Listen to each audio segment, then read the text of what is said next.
അവർക്ക് സ്വാതന്ത്ര്യമുണ്ട്. ഒരു ഇന്ത്യൻ പൗരന് അവന് പൊതുവഴി സംസാരിക്കാൻ അത് പിണറായിയുടെ പോലീസിന് ആഭ്യന്തരം നയിക്കുന്ന പോലീസിന്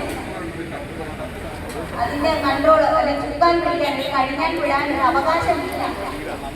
നിങ്ങൾക്കറിയാം, ഇതൊരു കുടുംബത്തിന്റെയോ ഒരു കുടുംബത്തിന്റെയോ മാത്രം പ്രശ്നമല്ല, ഇതൊരു സമൂഹത്തിന്റെ പ്രശ്നമാണ്.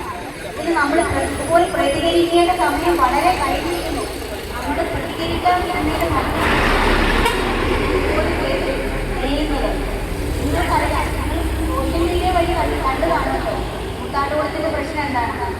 25 വർഷം കമ്മ്യൂണിസ്റ്റ് പാർട്ടിയുടെ തോളോട് തോൾ ചേർന്ന് പ്രവർത്തിച്ചുകൊണ്ട് നടന്ന ഒരു വനിതാ പ്രവർത്തക, നിശബ്ദയായി നടന്ന അവരുടെ പുറകെ നടന്ന് പ്രവർത്തിച്ചുകൊണ്ടിരുന്ന എല്ലാ മേഖലകളിലും, അതായത് branch secretary, state village committee, ജനാധിപത്യ മഹിളാ അസോസിയേഷന്റെ പ്രവർത്തിക്കുന്ന എന്നോട് പറഞ്ഞു, എൻ്റെ 2 മക്കളെ 86 വയസ്സുള്ള അമ്മയായിട്ട് പുറത്തേക്ക് ഇറങ്ങിക്കോളാൻ പറഞ്ഞു. ഈ വീടിന്റെ ആധാരം പണയം വെച്ചാണ് നമ്മൾ ബാങ്കിൽ നിന്ന് പൈസ എടുത്തിരുന്നത്. അത് 10 ലക്ഷം ഉള്ളത് 4 ലക്ഷം രൂപ അടച്ചിരുന്ന സമയത്താണ് കോവിഡ് വന്നതും അതിന്റെ പ്രതിസന്ധികൾ കൊണ്ട് നമുക്കത് മുന്നോട്ട് അടയ്ക്കാൻ പറ്റിയില്ല. അപ്പം നമുക്ക് ഈ സമയത്ത് എന്നോട്, അതായത് ഭർത്താവ് മരിച്ച് 16 ദിവസം പോലും തികയുന്നതിന് മുമ്പ് എന്നോട് പറഞ്ഞു, അമ്മയും കുഞ്ഞുങ്ങളെയായിട്ട് ഇറങ്ങിക്കോ, ഞങ്ങൾ വീട് ജപ്തി ചെയ്യുവാന്ന്.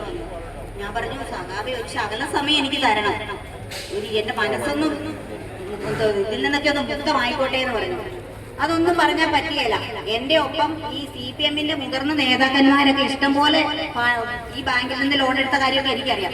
അന്ന് എനിക്ക് അവരോട് പ്രതിരോധിക്കാൻ ഉള്ള മാനസികാവസ്ഥ ഇല്ലാത്ത സമയത്ത് തന്നെ അവര് കോടിക്കണക്കിന് വില വരുന്ന MC റോഡിന്റെ സൈഡിൽ കിടന്ന സ്ഥലം ഇവര് തന്നെ വിറ്റ് ബാങ്ക് എന്നെ ചതിക്കെണിയിൽ പെടുത്തി പെരുവഴിയിലേക്ക് ഇറക്കി വിട്ടു.